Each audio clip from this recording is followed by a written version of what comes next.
Hi friends, আমি সৌম্যদীপ মাইতি।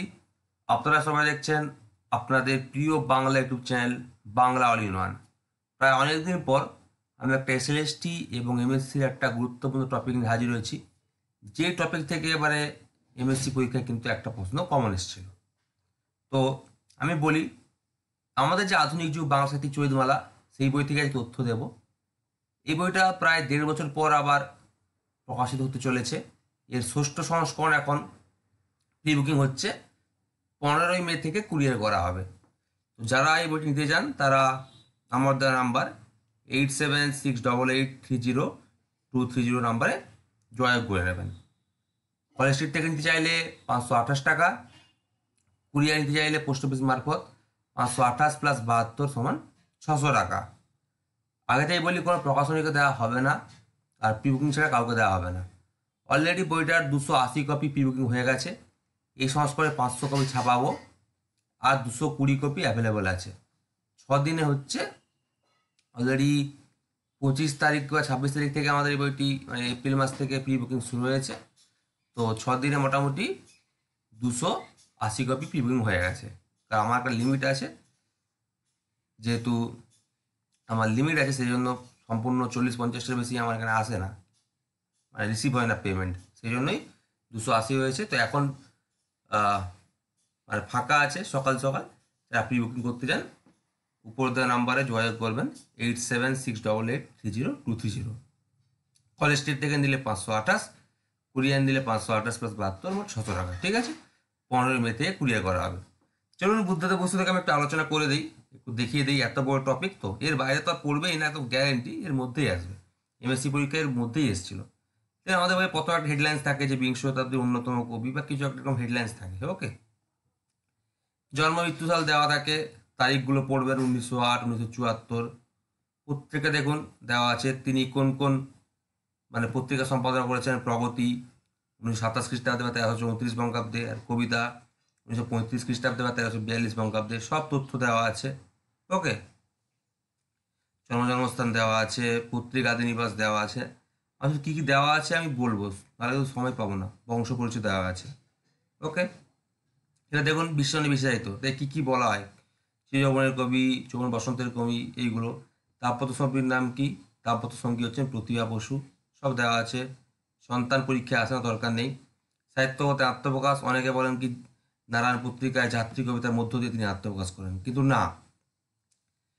মাত্র 12 বছর বয়সে লেখা তসিনী বা 1327 বঙ্গাব্দের 1920 খ্রিস্টাব্দে বৈশাখ সংখ্যায় কলকাতার অর্চনা পত্রিকায় কবিতা প্রকাশের মধ্য দিয়ে বুদ্ধদেব বসু সাহিত্যগত আত্মপ্রকাশ করেন। ওকে, এরপর হচ্ছে স্কুলে ছাত্রাবস্থায় বুদ্ধদেব বসু মাত্র 13 বছর বয়সে 1328 বঙ্গাব্দের বা 1922 খ্রিস্টাব্দের ফাল্গুন সংখ্যায় মাসিক নারায়ণ পত্রিকায় যাত্রী কবিতার মধ্য দিয়ে তিনি আত্মপ্রকাশ করেন, না যাত্রী কবিতার প্রকাশিত হয়। ওকে, ছদ্মনাম দেখুন, মোটামুটি 2টি ছদ্মনাম পাওয়া গেছে। একটা হচ্ছে বি.বু.ব, একটা হচ্ছে বিপ্রদাস মিত্র। এই বিপ্রদাস মিত্র কিন্তু আরেকজনের ছদ্মনাম, সেটা হচ্ছে প্রভু গো ঠাকুরতা। এই বিপ্রদাস মিত্র ছদ্মনামে তিনি কোন গ্রন্থ লেখেন? চৌরঙ্গী উপন্যাসের চতুর্থ বা শেষ অংশ তিনি লিখেছিলেন বিপ্রদাস মিত্র ছদ্মনামে। এবার বলতে যে প্রথম উপন্যাস, সেটা হচ্ছে সাড়া, যার সাল হচ্ছে জানুয়ারি 1930, আর চৌরঙ্গী সাল হচ্ছে 1927। এবার অনেকে ভাববেন যে কী হলো ব্যাপারটা।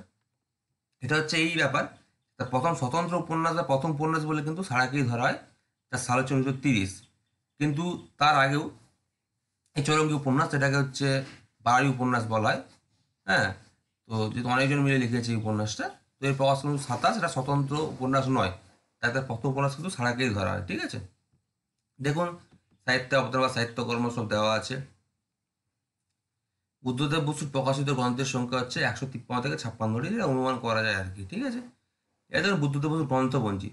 শুধু মানে যে কাব্য থেকে প্রশ্ন আসবে ধারণা পাল্টান। আমাদের বইয়ের একটা জায়গায় যদি কাব্য, নাটক, প্রবন্ধ, ভ্রমণ কাহিনী সব লিখে থাকেন, সেটা কিন্তু একটা তথ্যের মধ্যেই আছে। এটা বুদ্ধদেব বসু কিন্তু 50 পেজ লেখা আছে। সব পড়তে হবে না, আমরা জাস্ট বইটাকে একটু অথেন্টিক করার জন্য তথ্যগুলো লিখেছি, আপনাদের বেছে বেছে পড়তে হবে। যারা যারা বেছে বেছে পড়তে চান, আমাদের অনলাইন ক্লাস শুরু হচ্ছে, উপরের নাম্বার যোগাযোগ করবেন। ঠিক আছে, 2 দিনের মধ্যেই অনলাইন ক্লাস শুরু করবো। দেখুন মোটামুটি দেখছি যে বুদ্ধদেব বসুর জীবদ্দশায় বড়দের জন্য রচিত কাব্যগ্রন্থের সংখ্যা মোট 18টি। এবার সেগুলো দেওয়া আছে দেখুন। দেখুন মরবাণী তার প্রথম প্রকাশিত কাব্যগ্রন্থ, এবং অনেকে বলে এটা 1925 বা 1331 হবে, কিন্তু না। সাহিত্য একাডেমি পশ্চিমবঙ্গ বাংলা একাডেমির বইতে কিন্তু 1924 খ্রিস্টাব্দ বা 1331 বঙ্গাব্দ দেওয়া আছে। বইকার তারিখ দেখুন 12ই আশ্বিন 1331 বঙ্গাব্দ, 593 যোগ করুন মানে 1924 খ্রিস্টাব্দ, ঠিক আছে? তাই এটা 1924 খ্রিস্টাব্দই হবে। এছাড়া প্রত্যেকটা কাব্যগ্রন্থের রচনাকাল, উল্লেখযোগ্য কবিতা, উৎসর্গ, রবীন্দ্র প্রভাব মানে অরূপ, জীবন দেবতা প্রভৃতি কবিতায় রবীন্দ্রনাথ ঠাকুরের কবিতা প্রত্যক্ষ প্রভাব লক্ষ্য করা যায়। কবিতার সংখ্যা দেখুন 10টি, কোন কোন কবিতা কোন পত্রিকায় প্রকাশিত হয়েছিল সব আছে। তার শ্রেষ্ঠ কাব্যগ্রন্থ বন্দির বন্দনা অন্যান্য কবিতা, অক্টোবর 1930। উৎসর্গ, নামকরণী, হ্যাঁ, বন্দির বন্দনা নামটি কাজী নজরুল ইসলামের বন্দি বন্দনা থেকে গৃহীত হয়েছে। উৎসর্গ হচ্ছে অজিত কুমার দত্ত মহাশয়কে, ঠিক আছে? এগুলো আর বলছি না, মানে প্রত্যেকটা তথ্য কিন্তু এর মধ্যে আসে, বাইরে আসবে না। ওকে, সব কিন্তু দেওয়া আছে এখানে, প্রথম কবিতা, শেষ কবিতা, আর প্রত্যেকটা কাব্য যেগুলো ইম্পর্টেন্ট নয় সেইগুলো দেওয়া আছে। দেখুন একটি কথা, পৃথিবীর পথে, মানে যা লিখেছে, পৃথিবীর পথে পরিপূরক কাব্যগ্রন্থ কোনটি, সেটা হচ্ছে বন্দির বন্দনা অন্য কবিতার, হ্যাঁ, সমস্ত দেওয়া আছে। উল্লেখযোগ্য কবিতা দেখুন, কবিতার সংখ্যা হচ্ছে 19টি, প্রথম কবিতা হচ্ছে পূর্বরাগ, সব দেওয়া আছে। দেখুন কঙ্কাবতী অন্যান্য কবিতা, ওকে, কবিতার সংখ্যা, প্রথম কবিতা কাল, শেষ কবিতা শেষের রাত্রি, স্বাদ পরিবর্তন হয়েছে এই কাব্যগ্রন্থে। তার নায়িকা হচ্ছে কঙ্কাবতী, যার কাছে প্রেম ছিল হচ্ছে বিমূর্ত, ওকে। তা দেখুন নতুন পাতা, আগস্ট 1940, এই কাব্যগ্রন্থটি বুদ্ধদেব বসুর গদ্য কবিতার ঢঙায় লেখা প্রথম সার্থক কাব্যগ্রন্থ। তেমন রবীন্দ্রনাথ ঠাকুরও গদ্য কবিতার ঢঙায় লেখা প্রথম সার্থক কাব্যগ্রন্থ হচ্ছে পুনশ্চ, ওকে। দেখুন উৎসর্গ তার স্ত্রীকে করেন মানে পতিয়া বসুকে, সব দেওয়া আছে। উল্লেখযোগ্য কবিতা, রচনাকাল, হ্যাঁ, সব দেওয়া আছে। রচনাকাল এটা লাগে না, তো এইগুলো আমি ক্লাসে আলোচনা করে দেবো, এখানে দরকার নেই, জাস্ট বলে দিচ্ছি আমাদের বইতে। এক পয়সায় একটি উল্লেখযোগ্য কবিতা হচ্ছে যামিনী রায়কে। আমাদের বই দেখুন সাল দেখুন, সব খ্রিস্টাব্দ, পুরো মাসের নাম, তারিখের নাম সব দেওয়া আছে, হ্যাঁ, কোথাও বঙ্গাব্দও দেওয়া আছে। তো মাসের নাম, তারিখের নাম পড়ার দরকার নেই, শুধুমাত্র খ্রিস্টাব্দগুলো পড়লেই হবে, ওকে। এবার বিদেশিনী, বাইশ শ্রাবণের উল্লেখযোগ্য কবিতা, বিদেশিনী উৎসর্গ করেছেন রানুকে। তাও দেখুন দময়ন্তী, দেখুন মে 1943 বা জ্যৈষ্ঠ 1350। সাল আপনারা কেমন পড়বেন, শুধুমাত্র 1943 খ্রিস্টাব্দ এটুকুটা পড়লেই হবে, ওকে। দময়ন্তীর প্রথম কবিতা, শেষ কবিতা, উল্লেখযোগ্য কবিতা সব দেওয়া আছে। উৎসর্গ হচ্ছে কবি জীবনানন্দ দাশ এবং সমর সেনকে। তাও দেখুন রূপান্তর, দ্রৌপদীর শাড়ি, হুম, সব দেওয়া আছে। উদয়বোধ শ্রেষ্ঠ কবিতার সাল হচ্ছে 1953 খ্রিস্টাব্দ, এটা মনে গেলেই হবে, হ্যাঁ। কবিতার সংখ্যা, অনুবাদ কবিতা কটা, প্রথম কবিতা, শেষ কবিতা সব দেওয়া আছে। হ্যাঁ, কোন কোন কাব্যগ্রন্থ থেকে কোন কোন কবিতা নেওয়া আছে দেখুন, সব দেওয়া আছে এখানে। তা দেখুন শীতের প্রার্থনা, বসন্তের উত্তর, 12 মাসের ছড়া, এটা ছড়া জাতীয় রচনা বা সংকলন। তো যে আধার আলোর অধিক, দময়ন্তী, কোলন, দ্রৌপদী শাড়ি, অন্যান্য কবিতা, মরচে পড়া পেরেকের গান। তা দেখুন একদিন চিরদিন, অন্যান্য কবিতা। তারপর হচ্ছে স্বাগত বিদায়, অন্যান্য কবিতা, বা স্বাগত বিদায় সংক্ষেপে বলি জুন 1971 খ্রিস্টাব্দ, বা সংক্ষেপে 1971 খ্রিস্টাব্দ বলতে পারি, মানে 1378 বঙ্গাব্দ। এটি বুদ্ধদেব বসুর জীবদ্দশায় প্রকাশিত শেষ কাব্যগ্রন্থ, ঠিক আছে। প্রথম আর শেষ এগুলো মনে রাখবে, রচনাকাল দরকার নেই, তবে তো আছেই। বুদ্ধদেব বসুর উপন্যাসকে আবার ভাগ করা হয়েছে দুটো পর্বে, হ্যাঁ। একটা হচ্ছে বুদ্ধদেব বসুর উপন্যাসের প্রথম পর্ব বা পর্যায় 1927 থেকে 28 থেকে পুরো 44 খ্রিস্টাব্দ, তার রচনাকাল, গ্রন্থাগারের প্রকাশকাল। ধরুন সাড়া, এটি বুদ্ধদেব বসু সাধু ভাষায় রচিত প্রকাশিত প্রথম উপন্যাস, বা প্রথম উপন্যাস বলতে পারি। এই উপন্যাসের সমালোচক কি অশ্লীল উপন্যাস বলে উল্লেখ করেছেন, ওকে। তো মোটামুটি রচনাকাল ধরতে পারি যে 1928 থেকে 29, সেটা হচ্ছে রচনাকাল। প্রকাশকাল ধরতে পারি জানুয়ারি 1930, ঠিক আছে। প্রথমটা হচ্ছে রচনাকাল, এর পরেরটা হচ্ছে প্রকাশকাল। তো এইভাবে কিন্তু আমাদের করতে হবে, ওকে। তা দেখুন অকর্মণ্য আছে, এটা হচ্ছে তার দ্বিতীয় রচিত প্রকাশিত উপন্যাস। রচনাকাল হচ্ছে দেখুন মার্চ 1929, প্রকাশকাল হচ্ছে অক্টোবর 1931 বা 1338, মানে প্রথমেরটা হচ্ছে রচনাকাল আর দ্বিতীয়টা হচ্ছে প্রকাশকাল, ওকে। তো এইভাবে করতে হবে। তো সব দেওয়া আছে, সব আর বলছি না। অনেক রকম ধরনের নাট্য উপন্যাস আছে। রচনাকাল 1930, প্রকাশকাল 33 বা 1340 বঙ্গাব্দ, এরকম অনেকগুলো আছে, হুম। ঈশ্বরপিল, বনশ্রী এগুলো তার হচ্ছে বারোয়ারি উপন্যাস, বান্ধবী এগুলো তার বারোয়ারি উপন্যাস। ওকে, সাতনরি। প্রত্যেকটা উপন্যাস চৌরঙ্গী, রচনাকাল 1927, প্রকাশকাল 1927। প্রত্যেকটা উপন্যাসে দেখুন রচনাকাল, প্রকাশকাল সব দেওয়া আছে। ওকে, তো পারিবারিক পারিবারিক উপন্যাসের পরবর্তী নাম হচ্ছে দুই নদী এক ঢেউ। রচনাকাল 1957, প্রকাশকাল হচ্ছে মে 1958 বা বৈশাখ 1365। ওকে, দেখুন। আর অদর্শনা, তার পরবর্তী নাম হচ্ছে তুমি কি সুন্দর। এগুলো সাল লাগবে না। দেখুন বুদ্ধদেব বসুর উপন্যাসের দ্বিতীয় পর্ব বা দ্বিতীয় পর্যায় 1945 থেকে 1972 বা 80 খ্রিস্টাব্দ। দ্বিতীয় পর্ব উপন্যাস, তার রচনাকাল, তার গ্রন্থাগারের প্রকাশকাল দেখুন। তিথিডোর, ঠিক আছে। সমালোচকদের মতে এটি বুদ্ধদেব বসুর শ্রেষ্ঠ উপন্যাস, এটি কাব্যিক উপন্যাস, এটা বলে দিয়েছে। ওকে, রচনাকাল দেখুন 1946 থেকে 1949, প্রকাশকাল দেখুন সেপ্টেম্বর 1949। ওকে, রচনাকাল আর প্রকাশকাল কিন্তু আলাদা আছে। ওকে, তারপর দেখুন হাওয়া বদল অনেক কিছু আছে, নীলাঞ্জনের খাতা আছে, পাতাল থেকে আলাপ, রাত ভরে বৃষ্টি। রাত ভরে বৃষ্টিটা খুব ইম্পর্টেন্ট, যে উপন্যাসটিকে সমালোচকেরা অশ্লীল উপন্যাস বলে উল্লেখ করেছেন। রচনাকাল হচ্ছে মে জুন 1966 খ্রিস্টাব্দ। রচনাকাল পরীক্ষা আসে না। প্রকাশকাল হচ্ছে এপ্রিল 1967। 1967 মনে রাখলেই হবে। ওকে, গোলাপ কেন কালো, এই উপন্যাসটিকে অনেক সমালোচক অশ্লীল উপন্যাস বলে উল্লেখ করেছেন। রচনাকাল হচ্ছে 1967, প্রকাশকাল হচ্ছে ফেব্রুয়ারি 1968। 1968 বললেই হবে, ঠিক আছে। তাদের রুক্মি, এটা বুদ্ধদেব বসুর জীবিততে প্রকাশিত শেষ উপন্যাস। রচনাকাল 1971, প্রকাশকাল হচ্ছে 1972। 1972 বললেই হবে। প্রভাত সন্ধ্যা, এটা মহাত্ম প্রকাশিত প্রথম উপন্যাস। রচনাকাল জানা যায় না, প্রকাশকাল হচ্ছে 1975 বা 1382 বঙ্গাব্দ। আর এক বৃদ্ধের ডায়েরি, তার জীবদ্দশায় রচিত শেষ উপন্যাস এবং তার মহত্ব প্রকাশিত দ্বিতীয় বা শেষ উপন্যাস।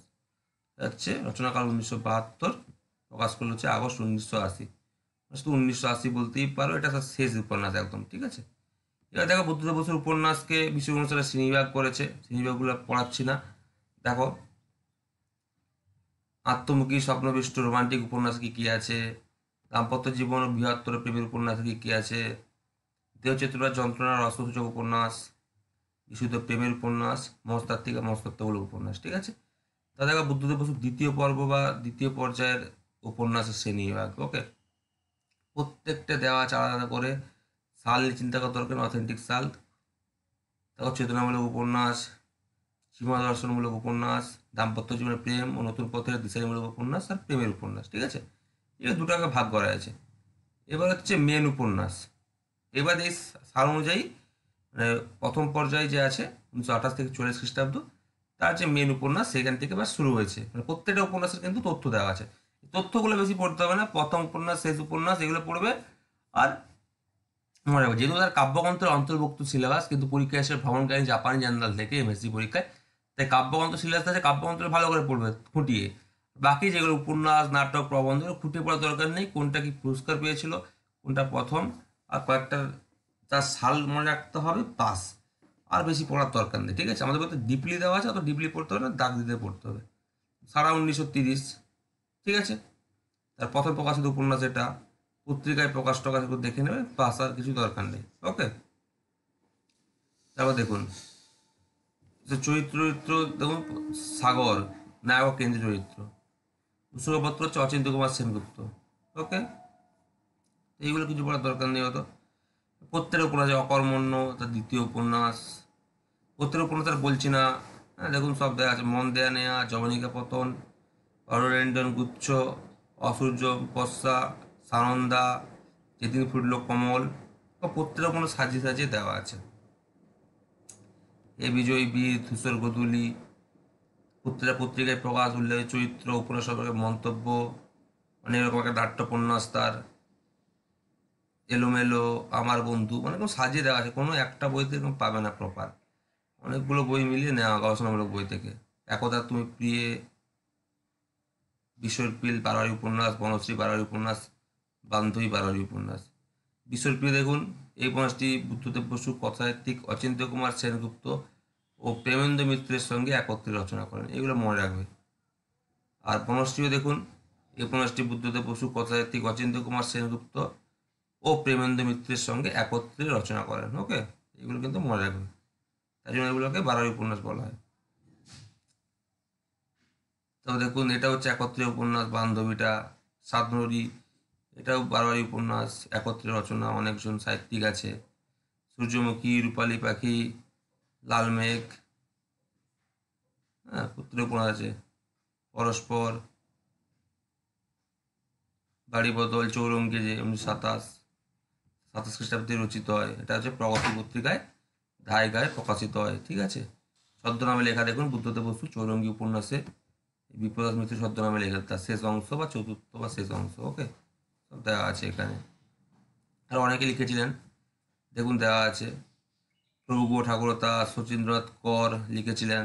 হ্যাঁ, 4টি অংশ আছে এখানে। নিজ চরিত্র দেখুন, সুহাসিনী, রেবতী মোহন আছে। যেমন বাসর ঘর, পারিবারিক, পরিক্রমা, কালো হওয়া,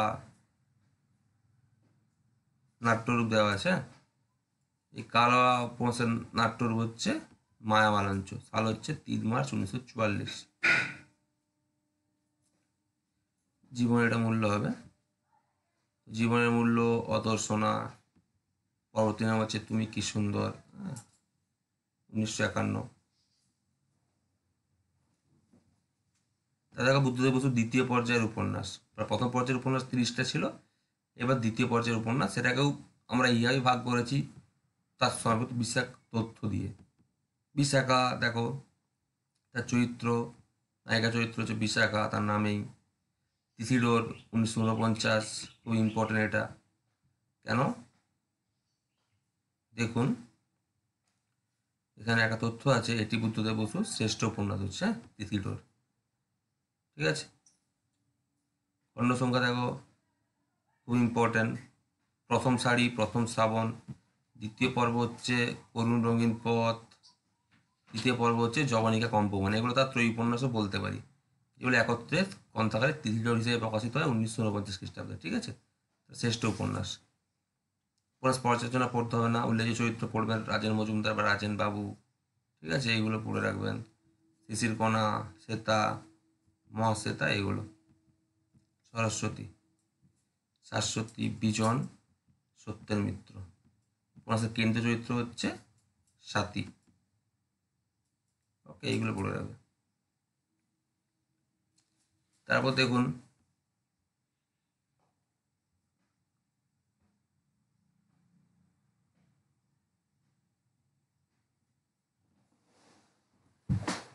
হাওয়া বদল আছে, মনের মতো মেয়ে আছে, সব যেগুলো সব পড়তে হবে না, যেগুলো দাগ দিয়ে পড়তে হবে।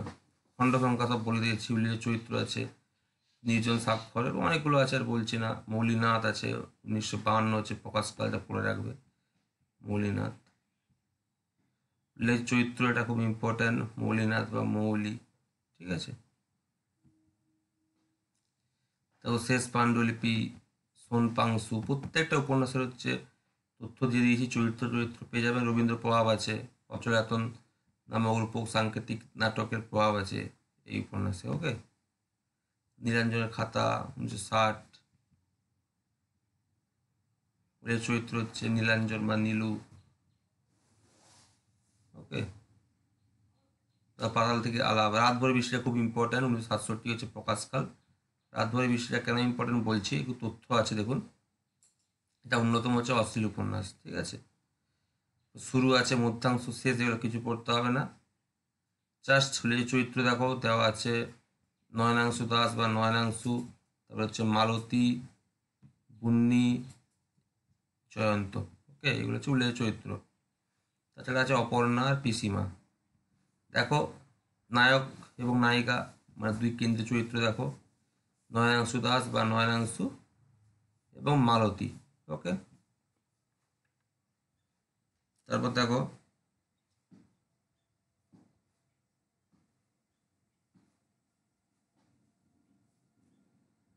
অশ্লীলতার অভিযোগ, এটা খুব ইম্পর্টেন্ট আছে। হ্যাঁ, যে বুদ্ধদেব বসু রাতভরে বৃষ্টি 1967, এই উপন্যাসটির বিরুদ্ধে 1969 খ্রিস্টাব্দে কলকাতার বাসিন্দা নীলাদ্রি গুহ অশ্লীলতার অভিযোগ এনেছিলেন। এবং ওই বছরই এই উপন্যাসটির বিরুদ্ধে তিনি আদালতে মামলা দায়ের করেন। মামলা নং C/467, 1969 সালে সেটা। এছাড়া এই উপন্যাসটির বিরুদ্ধে ল কলেজের এক ছাত্র আদালতে মামলা এনেছিলেন। ঠিক আছে, সব মামলা কি করেছিলেন, কারা করেছিলেন, সব দেওয়া আছে। লেখক বুদ্ধদেব বসুর মামলায় জয়লাভ। এই সময়ে লেখক বুদ্ধদেব বসুর মানসিক অবস্থা ভালো ছিল না। এই বয়সেও তার লেখার জন্য তাকে আদালতে যেতে হবে তা তিনি ভাবতে পারেননি। যাই হোক, শেষ পর্যন্ত তিনি এই মামলায় জয়লাভ করেছিলেন। ওকে, তথ্য দেওয়া আছে এখানে। গোলাপ কেন কালো, অশ্লীল উপন্যাস। তারপর দেখুন চরিত্র হচ্ছে, দেখুন রণজিৎ বসু, কাজল, মৃত্যু বা মিতা, এগুলো দেখে নেবে একটু। বুলবুল। নায়ক চরিত্র হচ্ছে রণজিৎ বসু। আইনের মধ্যে একা, এগুলো তো পড়তে হবে না, তো ইম্পর্টেন্ট নয়। বিপন্ন বিস্ময়, অমিয় দেবকে উৎসর্গ। ওকে, নায়ক হচ্ছে শ্রীপতি, রুক্মি আছে, প্রভাত সন্ধ্যা আছে, তার হ্যাঁ মহত্ব প্রথম উপন্যাস প্রভাত সন্ধ্যা, এক বৃদ্ধের ডায়েরি, লাস্ট 1980। ওকে, তার একদম শেষ উপন্যাস। অনেক সমালোচক এটিকে কিন্তু উপন্যাস না বলে ডায়েরি ধরনের রচনা বলে থাকেন। চরিত্র দেখো, বীরেন্দ্রনাথ সিং আছে, অমলা আছে, মায়ালতা আছে। ওকে, এইগুলো মধ্যে দেওয়া আছে তার উপন্যাস। দেখো, ছোট গল্প, উপন্যাসে ছোট গল্প। প্রথম মুদ্রিত বা প্রকাশিত গল্প কি? বুদ্ধদেব বসুর প্রথম মুদ্রিত বা প্রকাশিত গল্প হচ্ছে রজনী হলো উতলা, খুব ইম্পর্টেন্ট। এই গল্পটি 1333 বঙ্গাব্দের জ্যৈষ্ঠ সংখ্যায়, মানে 593 যোগ করো, 1926 খ্রিস্টাব্দে কল্লোল পত্রিকায় প্রকাশিত হয়। ওকে, কল্লোল পত্রিকায়। এই গল্পের প্রকাশকালে বুদ্ধদেব বসুর বয়স ছিল মাত্র 18 বছর। গল্পটিকে সমালোচকেরা অশ্লীল বলে উল্লেখ করেছেন। গল্পটি নিয়ে তোলপাড় করার অভিযোগ স্বয়ং বিশ্বকবি রবীন্দ্রনাথ ঠাকুরকেও এ বিষয়ে মধ্যস্থতা করতে হয়। ওকে, তো তোগুলো কিন্তু খুব ইম্পর্টেন্ট, এগুলো মনে রাখবে। সালটা কত মনে রাখবে, যে হচ্ছে 1926 খ্রিস্টাব্দ বা 1333 বঙ্গাব্দের জ্যৈষ্ঠ সংখ্যা। পত্রিকা হচ্ছে কল্লোল পত্রিকায় প্রকাশিত হয়। চিত্রকে ঘিরালো রবীন্দ্রনাথ ঠাকুরের চিঠি। আধুনিক সাহিত্যে আমার চোখে পড়ে না, দৈবাত কখনো যেটুকু দেখি, দেখতে পাই, হঠাৎ কলমের আগ্রহ ঘুচে গেছে, আমি সেটাকে সুশ্রী বলে এমন ভুল করব না। ঠিক আছে, এটা রবি ঠাকুর চিঠিতে বলেছিল। তারপর দেখো, এটা রবি ঠাকুরের উক্তি। ওকে, উক্তি বলে এটা পরিচিত গ্রহণ করবে। এটা গল্পগ্রন্থ, গল্প সংকলন মতো হয়ে গেল। অভিনয় অভিনয় নয় 1930, এটা তার প্রথম প্রকাশিত গল্পগ্রন্থ। এইভাবে প্রত্যেকটা গল্পগ্রন্থের প্রথম গল্প, শেষ গল্প দেওয়া আছে। গল্পগ্রন্থের একই নয় পত্রিকায় প্রকাশ সব দেওয়া আছে। ওকে, রেখাচিত্র 1931, তার দ্বিতীয় রচিত প্রকাশিত গল্প গ্রন্থ। গুরুত্বপূর্ণ গল্প দেখো, পুরাণের পুনর্জন্ম আছে একটা। তো একটা কথা মনে রাখবে, পুরাণের পুনর্জন্ম / লক্ষণ, অনেকে পুরাণের পুনর্জন্ম বলে, এটা হচ্ছে বিষ্ণুদেবের প্রথম গল্প। ঠিক আছে, এটা কিন্তু বুদ্ধদেব বসুর রেখাচিত্র গল্পগ্রন্থের অন্তর্গত একটা গল্প আছে। উল্লেখযোগ্য গল্প দেখো, পুনর্জন্ম, রেখাচিত্র, ছায়াচিত্র, এগুলো আছে। এরা আর ওরা এবং আরও অনেকে, তার তৃতীয় প্রকাশিত গল্পগ্রন্থ। বুদ্ধদেব বসুর এই রোমান্টিক গল্পগ্রন্থটি অশ্লীলতার দায়ে সেই সময়, অর্থাৎ 1932 খ্রিস্টাব্দে, সেই বছরই কিন্তু বাজেয়াপ্ত হয়। এগুলো মনে রাখবে, একটা প্রশ্ন খুব ইম্পর্টেন্ট। এই গল্পগ্রন্থের একটা অন্তর্গত গল্প আছে এমিলিয়ার প্রেম, যার পূর্ব নাম হচ্ছে অথেলো। পরীক্ষায় আসে এমিলিয়ার প্রেম গল্পগ্রন্থের পূর্ব নাম কি? উত্তর হচ্ছে অথেলো। খুব ইম্পর্টেন্ট প্রশ্ন এগুলো। ঠিক আছে, হচ্ছে এরা আর ওরা এবং আরও অনেকে গল্পগ্রন্থের অন্তর্গত। সাল হচ্ছে 1932। তাই এটা কিন্তু বড়দের জন্য রচিত তৃতীয় গল্পগ্রন্থ। হ্যাঁ, তৃতীয় প্রকাশিত গল্পগ্রন্থ। সব দেওয়া আছে, অদৃশ্য শত্রু তো সব দেওয়া আছে। আর বলছি না, হাওয়া বদল, একটি সকাল ও একটি সন্ধ্যা, গল্প সংকলন, খাতার শেষ পাতা। আর শ্রেষ্ঠ গল্প এটা কিন্তু 1952 হবে। ঠিক আছে, এটা একটু মিস্টেক আছে, আমি শোষণ সংস্কার ঠিক করে দিয়েছি যদিও। এটা হচ্ছে 1952। 1359কে 593 যোগ করলো, এটা হচ্ছে 1952 হবে। ঠিক আছে, সম্পাদনা করেছিলেন অধ্যাপক জগদীশ ভট্টাচার্য। ওকে, এটা মনে রাখবেন, সম্পাদনা করেছিল জগদীশ ভট্টাচার্য। তারপর দেখুন দেওয়া আছে যে উৎসর্গ হচ্ছে লেখক শ্রীযুক্ত পরিমল রায় মহাশয়ের স্মৃতির উদ্দেশ্যে। বহু আছে, 4 দৃশ্য, 1টি কি 2টি পাখি, এরকম অনেক আছে, ছেড়ে দিন। প্রবন্ধ দেখো, প্রথম গল্প পেয়ে গেলাম, প্রথম প্রবন্ধ। প্রথম মুদ্রিত প্রকাশিত প্রবন্ধ হচ্ছে কবি সুকুমার রায়। এটি 1332 বঙ্গাব্দের চৈত্র সংখ্যা, মানে 594 যোগ করে 1926 খ্রিস্টাব্দ, কল্লোল পত্রিকায় প্রকাশিত হয়। এই প্রবন্ধে মুদ্রণকালে বা প্রকাশকালে বুদ্ধদেব বসুর বয়স ছিল মাত্র 18 বছর। প্রবন্ধটি কবি সুকুমার রায়কে সাহিত্যিক মর্যাদা প্রতিষ্ঠিত করেছিল। ঠিক আছে, তাহলে এটা কল্লোল পত্রিকায় প্রকাশিত হয়। 1332 সংখ্যা চৈত্র সংখ্যা, মানে 594 যোগ 1926 খ্রিস্টাব্দ। এবার দেখুন, প্রবন্ধ গ্রন্থ প্রবন্ধ সংকলন গ্রন্থের সংখ্যা মাত্র 11টি।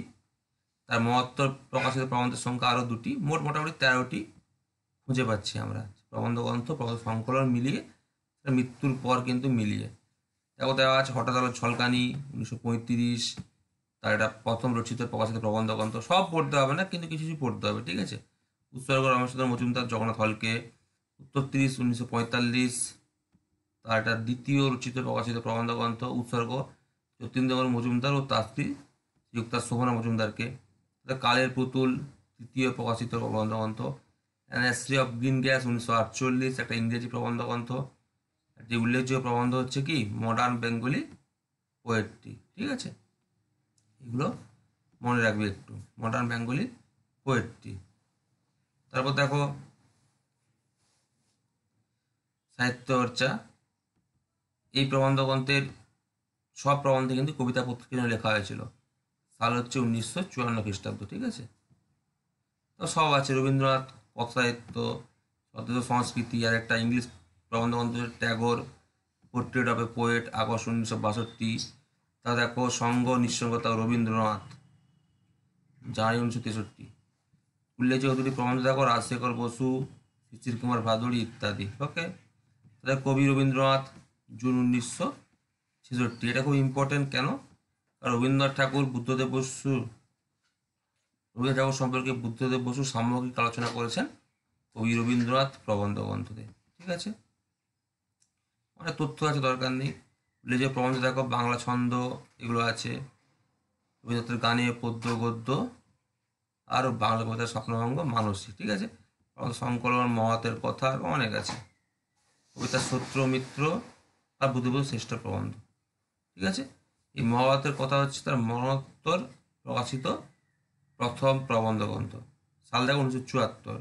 ওকে, কবিতা সত্যমিত্র দেখো বুদ্ধদেব বসুর মহত্তর প্রকাশিত দ্বিতীয় বা শেষ প্রবন্ধ গ্রন্থ। সাল হচ্ছে আগস্ট 1974।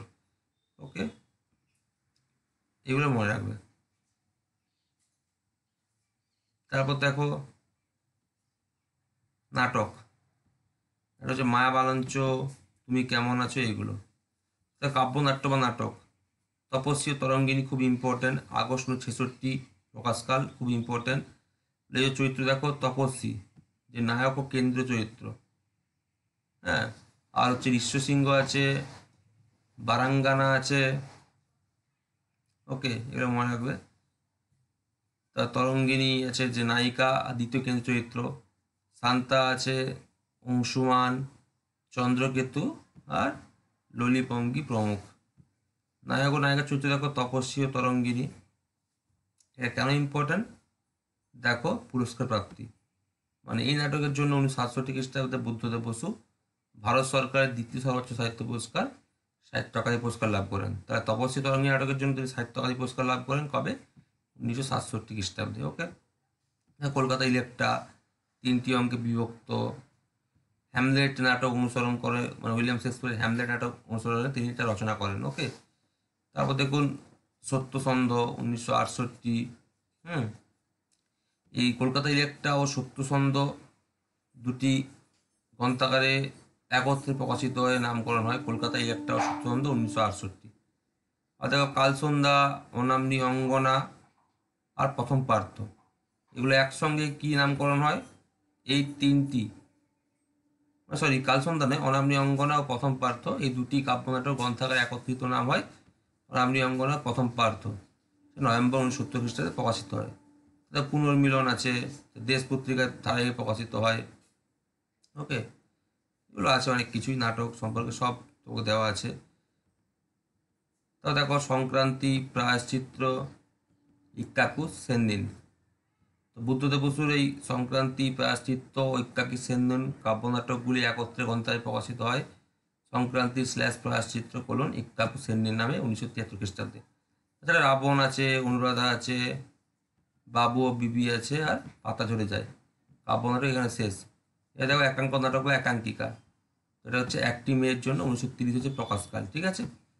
নাটক শেষ। এবার দেখো ভ্রমণ নিবন্ধ বা ভ্রমণ কাহিনী। ওকে, তো 5টি ভ্রমণ নিবন্ধ রচনা করেছেন, সেগুলো তালিকাতে দেওয়া আছে। সমুদ্র তীর 1937, উৎসর্গ দেখো দিলীপ কুমার রায় মহাশয়কে তিনি উৎসর্গ করেন। ওকে, তাহলে দেখো আমি চঞ্চলে, এটা 1937, এটা তার দ্বিতীয় প্রকাশিত ভ্রমণ নিবন্ধ।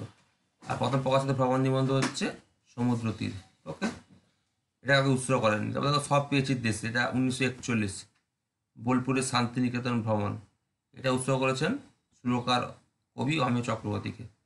তো জাপানি জার্নাল, যেটা এমএসসি পরীক্ষা এবারে এসেছিল, ভেরি ভেরি ইম্পর্টেন্ট, এটা এমএসসি পরীক্ষায় এসেছিল।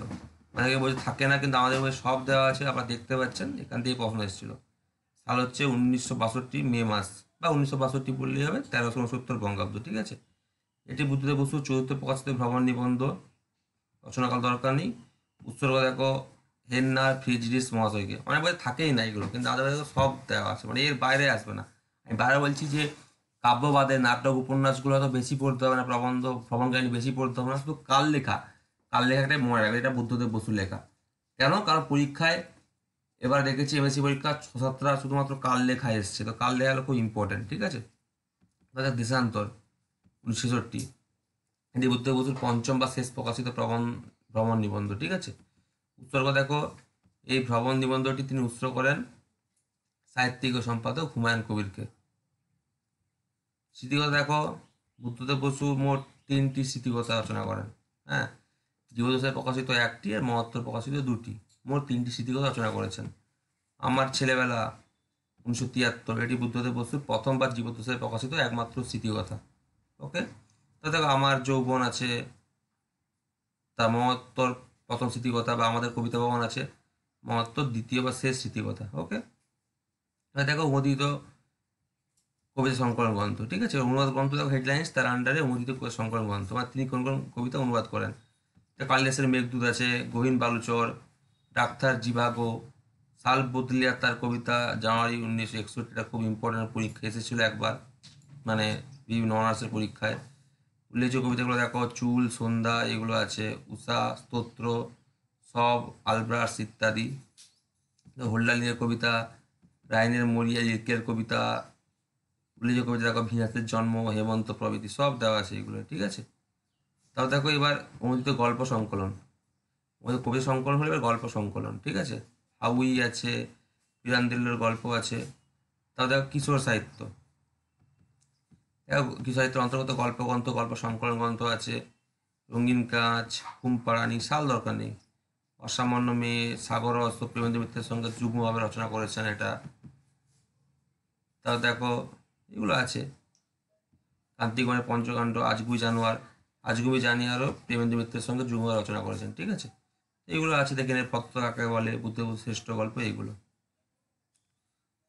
তাও দেখুন রান্না থেকে কান্না, ভোজন শিল্পী বাঙালি, এগুলো আছে।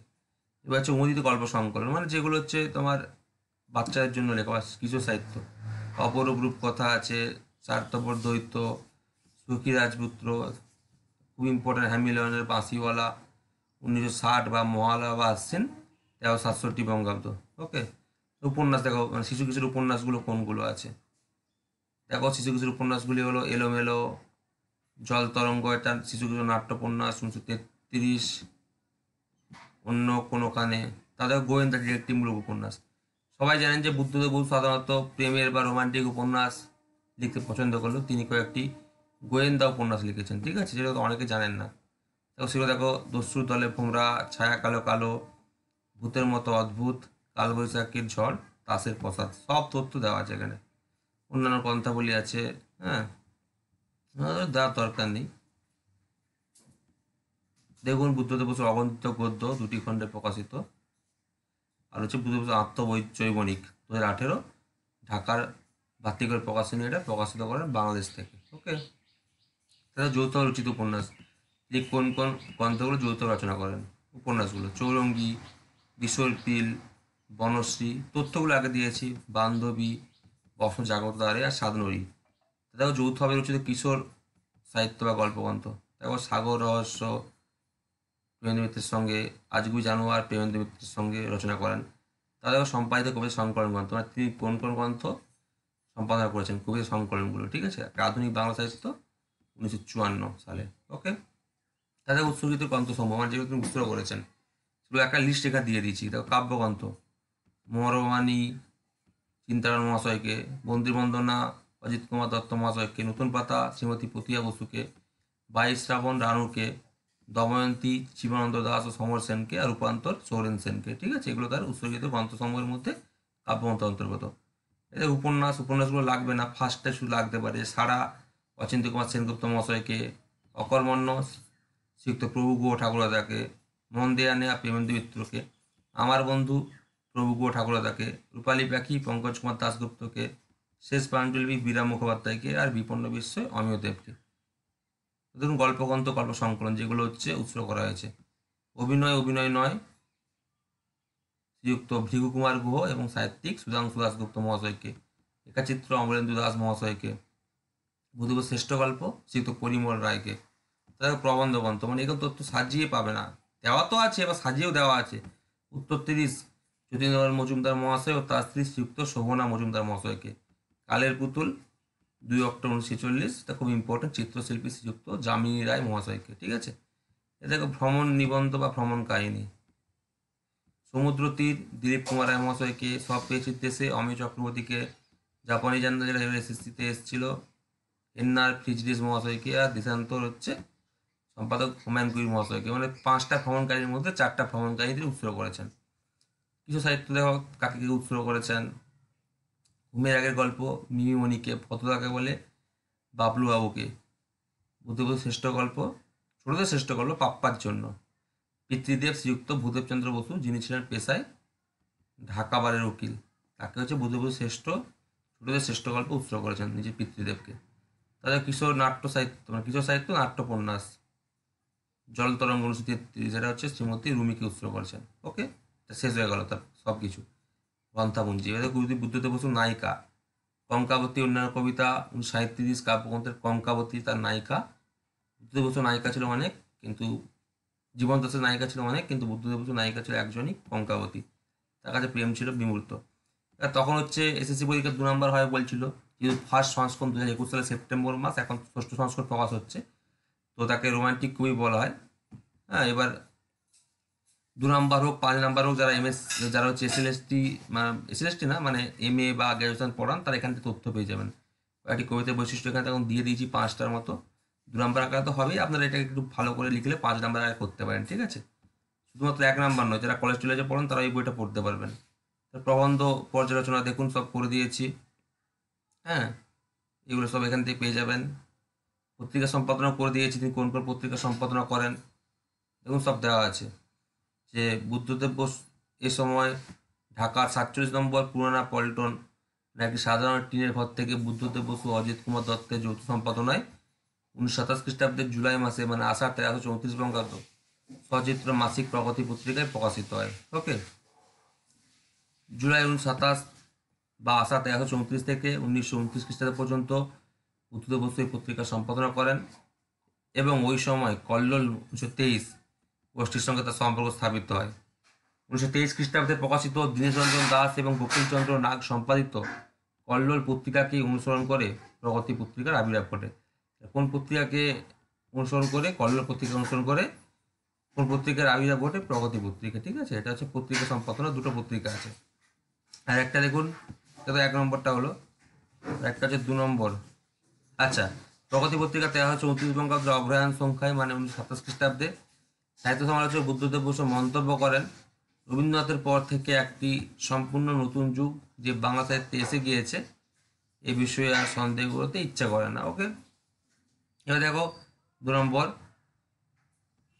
কলকাতায় বসবাসকালে বুদ্ধদেব বসু কবি ও সাহিত্যিক প্রেমেন্দ্র মিত্রের সহযোগিতায় 1935 খ্রিস্টাব্দের 1 অক্টোবর বা আশ্বিন 1342 বঙ্গাব্দ ত্রৈমাসিক কবিতা পত্রিকা সম্পাদনা করে প্রকাশ করেন। বাস, এই জায়গাটা একটু খুব ইম্পর্ট্যান্ট, এটা দেখে রাখবে। ওকে, তারপর দেখুন পত্রিকা সম্পাদন হয়ে গেল। লাস্ট হচ্ছে 1938 খ্রিস্টাব্দে বুদ্ধদেব বসু কথাসাহিত্যিক ও শিক্ষাবিদ হুমায়ুন কবিরের সহযোগিতায় ত্রৈমাসিক চতুরঙ্গ পত্রিকা সম্পাদনা করে প্রকাশ করেন। হ্যাঁ, ত্রৈমাসিক চতুরঙ্গ পত্রিকা 1938 খ্রিস্টাব্দে হুমায়ুন কবিরের সহযোগিতায়। ওকে, বুদ্ধদেব বসু সম্পর্কে সমালোচকদের মন্তব্য দেখুন দেওয়া আছে। হ্যাঁ, প্রথম হচ্ছে শ্রী রবীন্দ্রনাথ ঠাকুর উপলব্ধি কী করেছিলেন দেখুন বুদ্ধদেব বসু কবিতা পড়ে, কেবল কবিত্ব শক্তিমাত্র নয়, এর মধ্যে কবিতার প্রতিভা রয়েছে, একদিন প্রকাশ পাবে। তা জগদীশ ভট্টাচার্য কি মন্তব্য করছেন দেখুন, সেটা তো দেওয়া আছে।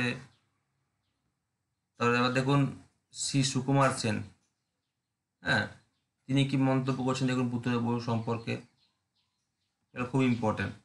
তার লক্ষ্য ছিল আধুনিক কবিতার সত্য প্রতিষ্ঠা করা এবং আধুনিক কবিতা লেখকদের পক্ষ সমর্থন করা। ঠিক আছে, আবার একটা জগদীশ ভট্টাচার্যের মন্তব্য দেখুন দেওয়া আছে, এগুলো পড়ে নেবেন। হ্যাঁ, লাস্ট দেখুন খুব ইম্পর্টেন্ট, একটু অন্যরকম তথ্য।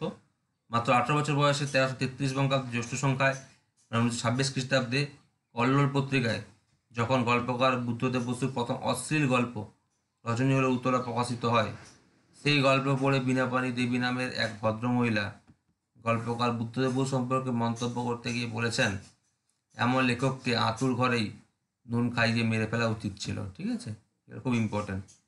তো বুদ্ধদেব বসু নিজের সম্পর্কে মন্তব্য করছেন দেখুন, যা কিছু শিখেছি সবই ভালোবাসার কবিতা, কথা গুনে ছন্দ গেতে শব্দ ছেনে আমি শুধু ভালোই বেসেছি সবচেয়ে তীব্র মত্ত সত্য করে। তা দেখুন কবিগুরু সম্পর্কে তার মন্তব্য দেখুন, বুদ্ধদেব বসুর মতে কবিগুরু রবীন্দ্রনাথ ঠাকুর ছাড়া আধুনিক বাংলা কবিতার মুক্তি নেই। এই প্রসঙ্গে তিনি লিখেছিলেন, গুরুদেবের কাব্যকলা মারাত্মকরূপে প্রতারক, সেই মোহিনী মায়ার প্রকৃতি না বুঝে বাঁশি শুনে ঘর ছাড়লে ডুবতে হবে চোরাবালিতে। ঠিক আছে, দেখুন উল্লেখযোগ্য পুরস্কার ও সম্মাননা 1 আর 3টা সবচেয়ে বেশি ইম্পর্টেন্ট। দেখুন 1967 খ্রিস্টাব্দে তার তপস্বী তরঙ্গিনী, তার সাল হচ্ছে 1966 খ্রিস্টাব্দ। এই কাব্যনাট্য বা কাব্যনাটকের জন্য তিনি 1 বছর পর 1967 খ্রিস্টাব্দে ভারত সরকারের দ্বিতীয় সর্বোচ্চ সাহিত্য পুরস্কার সাহিত্য অকাদেমি পুরস্কার লাভ করেন। তিনেরটাও বেশি ইম্পর্টেন্ট, 1974 খ্রিস্টাব্দে স্বাগত বিদায় অন্যান্য কবিতা বা স্বাগত বিদায়, সাল হচ্ছে জুন 1971 খ্রিস্টাব্দ। কাব্যগ্রন্থের জন্য তিনি 3 বছর পর 1974 খ্রিস্টাব্দে পশ্চিমবঙ্গ সরকারের সর্বোচ্চ সাহিত্য পুরস্কার রবীন্দ্র পুরস্কার লাভ করেন, কিন্তু মরণোত্তর বা মৃত্যুর পরে। ঠিক আছে, এই দুটো হচ্ছে বেশি ইম্পর্টেন্ট, 1 আর 3 স্টার দিয়ে রাখো। দুইটা তো ইম্পর্টেন্ট নয়। 1970 খ্রিস্টাব্দে তিনি ভারত সরকারের তৃতীয় সর্বোচ্চ অসামরিক সম্মাননা পদ্মভূষণ পদক পান। ঠিক আছে, এবার বলি যে বিশ্ব সাহিত্যের সর্বোচ্চ সাহিত্য পুরস্কার হচ্ছে নোবেল পুরস্কার। ঠিক আছে, ভারত সরকারের সর্বোচ্চ সাহিত্য পুরস্কার হচ্ছে জ্ঞানপীঠ পুরস্কার, ভারত সরকারের দ্বিতীয় সর্বোচ্চ সাহিত্য পুরস্কার হচ্ছে সাহিত্য অকাদেমি পুরস্কার, আর পশ্চিমবঙ্গ সরকারের সর্বোচ্চ সাহিত্য পুরস্কার হচ্ছে রবীন্দ্র পুরস্কার। ঠিক আছে, এগুলো আমি ক্লাসে বলে দেবো। তা বুদ্ধদেব বসুকে কেন্দ্র করে অনেকগুলো গ্রন্থ লেখা হয়েছে, সেগুলো আর এখানে বলছি না, লাস্টে একদম বলে দেবো তথ্য নিয়ে। দেখুন মৃত্যুস্থান 1974 খ্রিস্টাব্দের 8ই মার্চ হৃদরোগে আক্রান্ত হয়ে কলকাতায় এই মহান কবি ও সাহিত্যিক বুদ্ধদেব বসু শেষ নিঃশ্বাস ত্যাগ করেন। যদি আজ মধ্যে এসেছে জন্ম মৃত্যুসাল আসেনি, মধ্যযুগে কোন শতাব্দীর কবি এসছে, তবু জন্মসালটা মৃত্যুসালটা তারিখটা বলতে হবে না। ঠিক আছে, 1974 মনে রাখবেন যে শেষ নিঃশ্বাস ত্যাগ করেন 1974 খ্রিস্টাব্দে কলকাতায়। মৃত্যু তার বয়স হয়েছিল মাত্র 65 থেকে 66 বছর। তথ্য নিন দেখুন, এখান থেকে প্রশ্ন আসতে পারে, কারণ পরীক্ষায় এবারে এসেছিল সুকুমার সেনের লেখা সাহিত্য ইতিহাসের বইয়ের নাম কি, বাংলা সাহিত্যের ইতিহাস, অনেকে বাংলা করে ভুল করে দিয়েছে। হ্যাঁ, বাংলা সাহিত্যের ইতিহাস হবে। তো এখানে তথ্য নিন দেখুন, বুদ্ধদেব বসুর জীবন, শ্রী সমীর সেনগুপ্ত। ওকে, তাহলে দেখুন বুদ্ধদেব বসু নানা প্রসঙ্গ আনন্দ রায় সম্পাদনা করেছেন। তাহলে দেখুন কবি বুদ্ধদেব বসু, শ্রী অরুণ কুমার সরকার। ঠিক আছে, রবীন্দ্রনাথের কবি সমাজ অগ্রহণ 1366 বঙ্গাব্দ 1959 খ্রিস্টাব্দ, শ্রী অরুণ কুমার মুখোপাধ্যায়। যেদিন ফুটল কমল, সেখান থেকে তথ্য নিয়েছি, তাই তার নামও দিয়ে দিয়েছি বুদ্ধদেব বসুর লেখা। লাল মেঘেও বুদ্ধদেব বসুর লেখা, যেগুলো তথ্য নিয়েছি বুদ্ধদেব বসুর থেকে। ঠিক আছে, বুদ্ধদেব বসু অনুবাদ ও চিন্তা, অম্বুজ বসু। ওকে, কল্লোল যুগ খুব ইম্পর্টেন্ট গ্রন্থ, কল্লোল যুগ, অচিন্ত কুমার সেনগুপ্ত। সবচেয়ে বেশি ইম্পর্টেন্ট দেখুন, এই যে যেদিন ফুটল কমল, লাল মেঘগুলো কার লেখা, তো বুদ্ধদেব বসুর লেখা, সে তো তথ্যই পড়িয়েছি। এখানেও সবচেয়ে বেশি ইম্পর্টেন্ট বুদ্ধদেব বসুর জীবন, শ্রী সমীর সেনগুপ্ত। হ্যাঁ, এইগুলো ইম্পর্টেন্ট। নতুন পাতা বুদ্ধদেব বসু, সম্পাদনা শ্রী অমিয় বসু। আর এক একটা বেশি ইম্পর্টেন্ট, আর 12 সরি 7-8 হবে, ঠিক আছে। জিতনি পুরলো কোমল আর লাল মেঘটা একটু নিচে হবে, এই দুটো ইম্পর্টেন্ট আছে। আর করলোল জুটা বেশি ইম্পর্টেন্ট, ঠিক আছে। অচিন্ত কুমার সেনগুপ্তের লেখা, এটা খুব ইম্পর্টেন্ট। আর লাস্ট 12-13, এই 12-13 বেশি তথ্য আমি নিয়েছি পঞ্চম বা ষষ্ঠ সংস্করণে। ওকে, বুদ্ধদেব বসু পশ্চিমবঙ্গ বাংলা একাডেমির লেখা, শ্রীমতী সুদক্ষিণা ঘোষ। বুদ্ধদেব বসু সাহিত্য সাধক চরিতমালা বইতে প্রকাশিত, শ্রী অমিয় দেব। এই তথ্যগুলো, ঠিক আছে। এখানে বুদ্ধদেব বসু কমপ্লিট। এবার এখানে জাপানি জানার মধ্যে প্রশ্ন আছে, অনেক তথ্য বেশি আছে, তো অনেকে ভাববেন যে কী করে পড়বে তথ্যগুলো, 50 পেজ তথ্য আছে। তো আমরা উপন্যাসগুলো ভাগ করে দিয়েছি, এখানে আপনারা তো উপন্যাস ভাগগুলো পড়বেন না, ঠিক আছে। শুধুমাত্র কাব্যগ্রন্থগুলো পড়বেন, আর বাকি নাটক, উপন্যাস, এমনি তথ্যগুলো পড়বেন, আর পুরস্কারগুলো পড়বেন, ঠিক আছে। তবে যারা হয়তো বুঝতে পারবেন না, ক্লাস করতে চান, কারণ আমরা তো বইটা একটা বিভিন্ন সমালোচকদের পাশেই বইটাতে রাখে, মানুষ যাতে এই বইটা পড়ে, সেই জন্য একত্রিত করেছি। যারা পড়তে পারবে না, 32 সাহিত্যিক 600 পেজ, মানে প্রায় 20 পেজ করে একটা সাহিত্যিক সভা দেওয়া আছে। এটা একটু বেশি, কোনোটা একটু কম, এইভাবে গড়ে 20 টাকা করে দেওয়া আছে পেজ করে, ঠিক আছে। তো বইটা বুকিং হচ্ছে 528 টাকা কলেজ স্ট্রিটে নেওয়ার জন্য, 528 + 72, 600 টাকা হচ্ছে কুরিয়ার নেওয়ার জন্য পোস্ট অফিস মারফত। যারা অনলাইন ক্লাস আমরা শুরু করবো 2 দিনের মধ্যে, যারা যোগাযোগ করতে চান তারা আমার 8768830230 নাম্বার যোগাযোগ করবেন, ঠিক আছে। বা চ্যানেলটিকে সাবস্ক্রাইব করে দেবেন। আর জন্মসাল 1908, মৃত্যুসাল 1974, এটা মনে রাখবেন, ঠিক আছে। বা চ্যানেলটিকে সাবস্ক্রাইব করে দেবেন, ক্লাসটা মন দিয়ে শুনবেন, বইটা বুকিং করলে এই নাম্বারে যোগাযোগ করবেন। ওকে, ভালো থাকবেন, ধন্যবাদ।